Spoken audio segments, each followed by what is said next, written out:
as I told our synagogue group, I feel like I'm on this Jewish train that started on the rails about 3,000 years ago. And with all the problems right now, they're severe.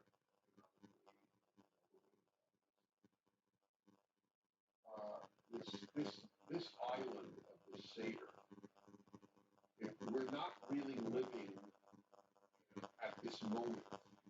We're living 1,000 years ago, 2,000 years ago, 3,000 years ago. And I think it induces some peace when you can somehow realize you're part of something so much larger than yourself. You feel that? Oh, no question about it. That the idea that we're doing the same thing, passing to the next generation what was passed to us. And it's a mystical, spiritual, but psychological, but I think also real thing. And I feel anchored to something that helps stabilize me when the boat is rocking in the current age. Anchored, that's the key. Anchored, that's right. That's what it's given us. This anchor. Mm-hmm. Well, I hope for all of you this has been meaningful. If it's your 50th Seder or your first, to Steve and I and millions of others, this is a central part of our life. And it's important for me to try to bring this to you who most of you don't have to, because of the nature of it. I hope that a year from now, people are healthy, people are back to work, people are able without any ambivalence or ambiguity to just have a truly happy holiday. But even in a dark time, this has to be celebrated. It's not comfortable in its darkness, obviously, with the concentration camps. But the Holocaust, even there, Jews tried to have the Seder. I understand that. It transports you back to the Exodus. I will add, if I may, and if you really want to know what all this is about, the commentary on Exodus from the actual Bible. I'm trying to sell you the book. But obviously, this means a lot to me. It means a lot to Dr. Mulder. Absolutely. Yeah, no, it's clear. We are very lucky that we found each other over at MLS in our lives. It's been an incredible richness in our lives. A combination of God and friends is a pretty powerful combination. I wish you all God and friends, because that is exactly what you probably most need at this time. My friend is Dr. Stephen Romer, professor of psychiatry at UCLA. I'm Dennis Prager, University. I think it's been an honor to be with you. God bless you. Thank you, Dennis. Good night.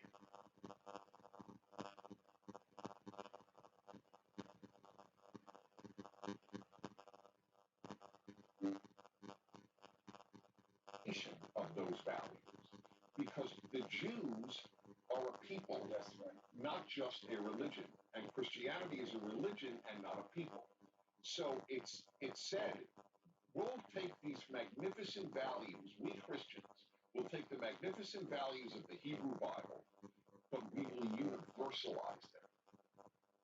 And so whereas the Jews had been preoccupied with Jewish law, Jewish observance, and Jewish survival, and were more inward directed for much of Jewish history, the Christians now said, no, we are going to make a society based on these divinely based values, and that mixture is awesome.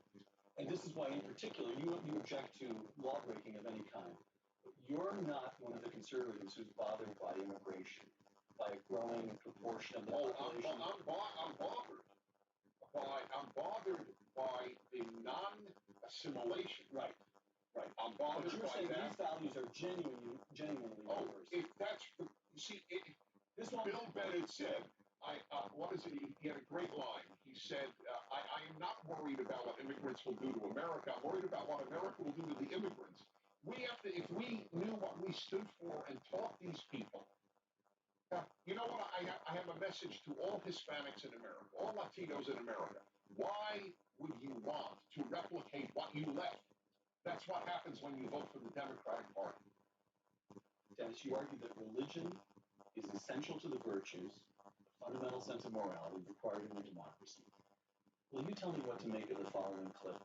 This is my late friend, Christopher Hitchens, on this very program, seated, in fact, at that seat. Here's an exchange with Christopher. If Christopher Hitchens believed in God, reviewers have asked, then where does he get his sense of right and wrong? You have replied, in print, that this question is self-insulting, and you have rejected, quote, the appalling insinuation that I would not know right from wrong if I was not supernaturally guided, close quote. Why do you find it insulting? Because I think it's degrading to the human, to us, to you and me, to imply, or not to imply, to state directly that absent a celestial dictatorship that has some supernatural influence, it's yet to be established, by the way, as anything really existing. Without the assumption of it, we wouldn't know right from wrong. We wouldn't return.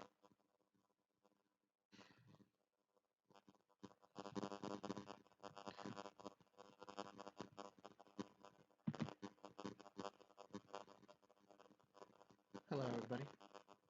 I hope you guys have had a good day. And,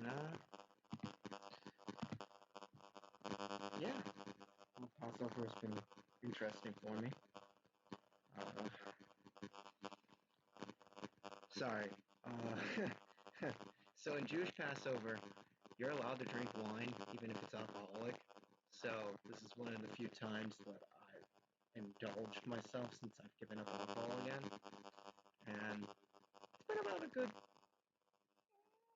honestly, I think it's been about a good 2 to 3 months since I've honestly had a last beer and just kind of chilled out and like decently got toasty and needed to sit back. So yeah, 3 cups of wine. Definitely. Oof. Oof.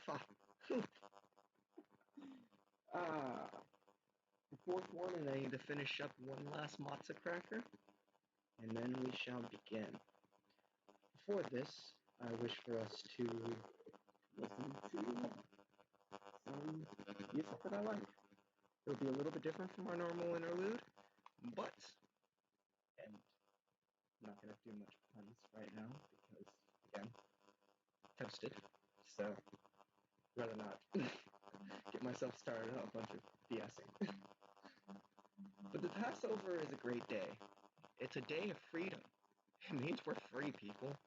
It means that who we were before all of this crap, all of this year, the season, it's gone. We can finally let our demons die. We can finally let our oppressors leave us the hell alone. We're free. And to me, that's really nice. It's really nice to have a day where I can just acknowledge that and celebrate it. So to be honest, I completely forgot because I haven't been feeling my 100%. So I've gotten lazy on paying attention when these days come about. So I had an idea that this was coming up, and for some reason, it's like, oh yeah, Easter.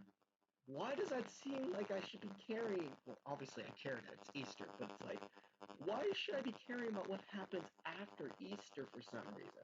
And that was why. It was because my brain was trying to remind me that, yeah, you remember Passover, right? That's this month. You know, it's literally like in a couple days. So I find that pretty hilarious. And I ended up looking at my subscriptions, and I was like, well, what am I gonna watch today? Wait, Passover? Oh no! I didn't prepare Passover dinner. I didn't do half of the stuff I had planned for Passover. Yeah. You know, that's one of the things that I've realized though about trying to honor the feast and trying to honor holy days and stuff like that is that you're going to make mistakes, especially if you're ignorant and a child. I mean, shoot, my parents didn't teach me how to be Jewish. They barely taught me how to be Christian. No offense to my parents. It's just, you know, I didn't really learn much in that direction. So it's a hurdle. And I imagine it must have been a hurdle equally for Abraham and for Isaac and Jacob, for all the founding fathers, or founding brothers, since technically there is no father before Christ. But for another day. Either way, I think that it'll be nice for us to kind of go through this. So we're going to listen to this stuff. I'm going to get ready, and then I'm going to leave you guys with praise to our God. Great is the Lord. Oh, wait, actually, no. I will give thanks to the Lord. That's my favorite song. Sorry.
Sit down, sir.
Okay.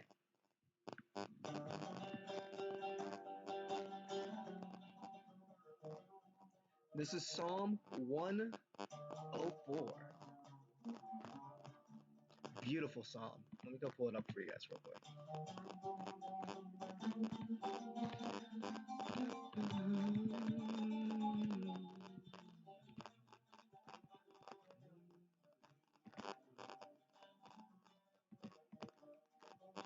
But I wanted you guys to get kind of feel for the culture. Because honestly, I think Judaism is really neat to study. So, I don't know about you guys, but we're about to go and look at this.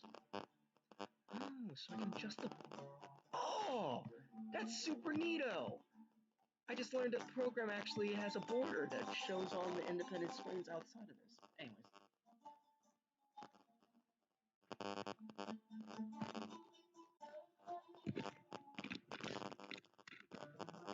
Yeah, that's unfortunate. This wasn't broken. Why is it every time I try to do something new?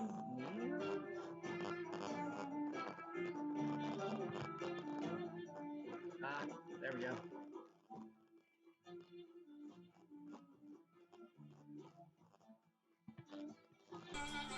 Well, that's a shame. I wanted you guys to be able to hear that without all the distortion on the sound. Oh well. That's what I get for not paying attention to the microphone first. I didn't do a sound check.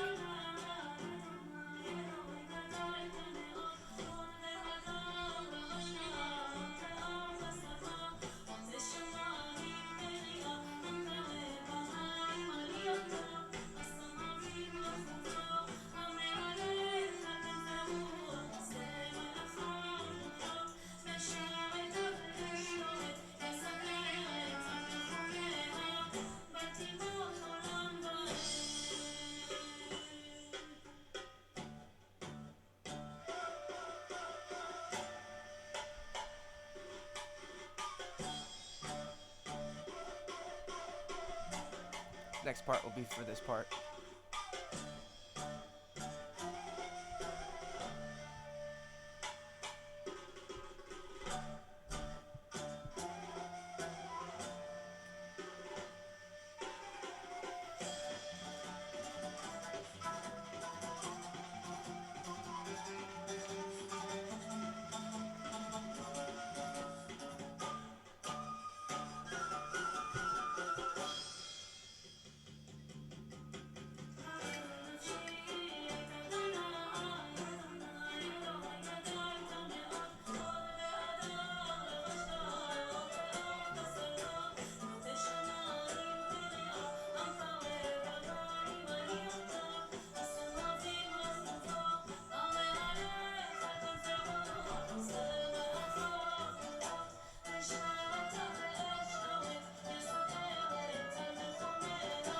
Oh, mouth bleeding. Hold on.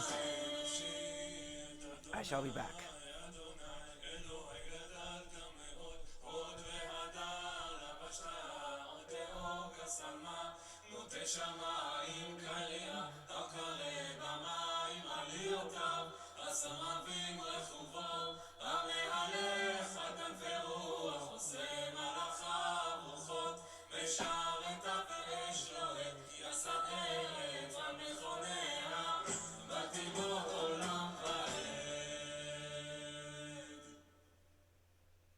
Woo!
sleeping eyes tight.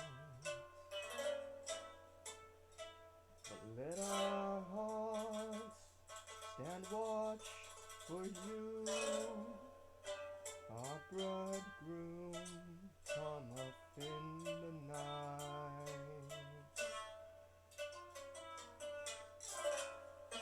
All of Israel sings, all the people come and praise, Lord of hosts, King of most, look upon our days.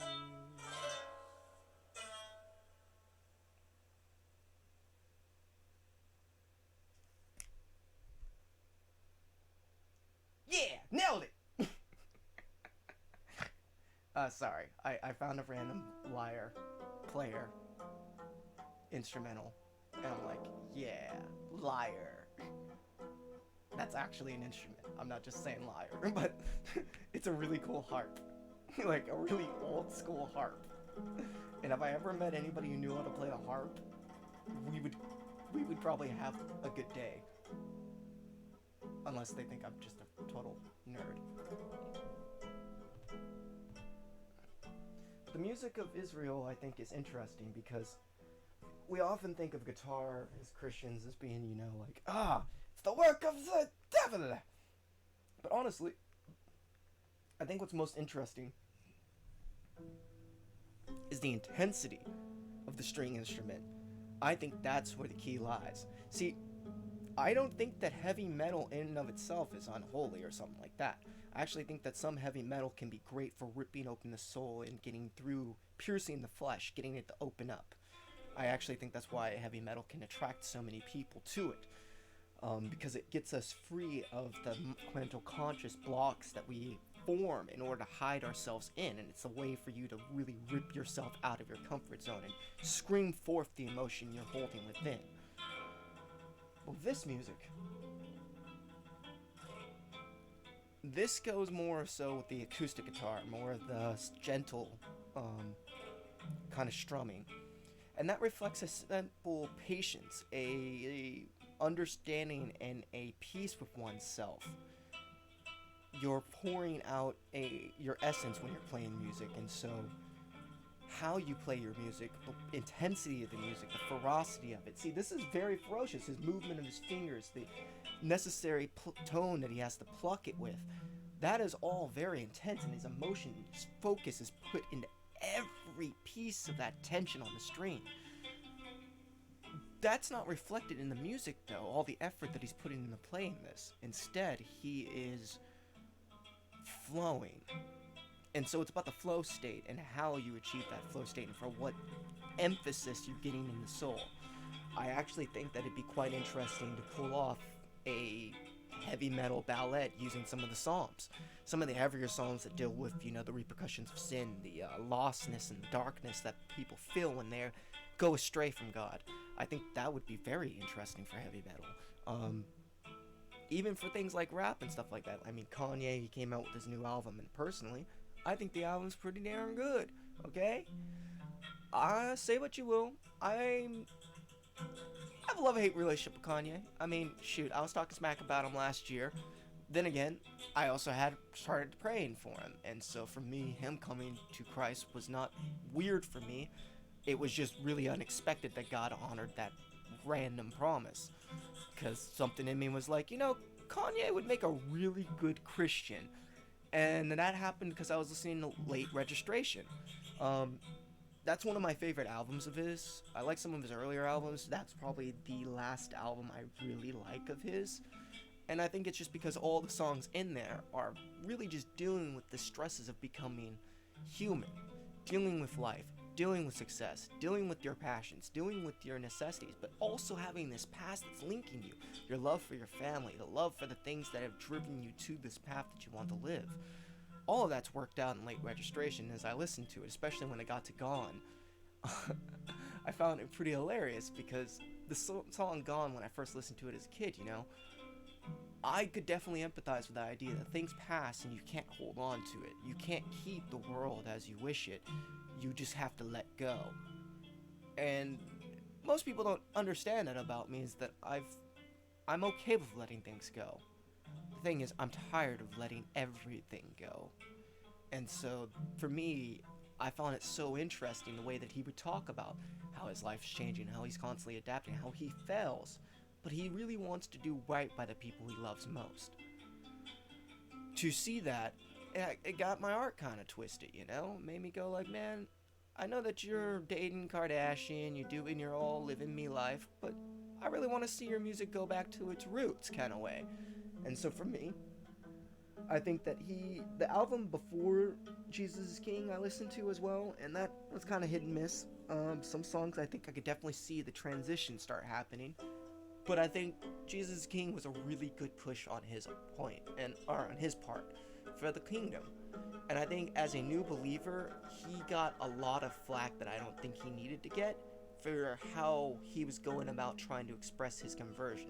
Again, when the rich man was told by Christ to walk with him, or how he could have everlasting life, you know, he could have threw down everything, given up everything, and followed Christ. Could have used his riches to spread the kingdom, the gospel. And maybe he did later in life, but we know that at least for that point in the next 3 years, he was not involved in the story. He got into the story late. And Kanye's not trying to get into the story late. That's why he rushed out there the way he did. He wanted to say that this was a real change, and this was something that was profound. If he had hid his faith away for a year or two, got wise, got a degree, then how would he be able to really speak to such a violent transition in his life of realization that he is living in a way that will doom his children to living a life that is less than what he would want? Yeah, his life wasn't perfect. Yeah, he wanted to be rich. Yeah, he wanted so many things, but this was not the life he wanted, and he realized it, and we should be glad for him. He passed over. He crossed over to the other side, and we haven't yet, but we can.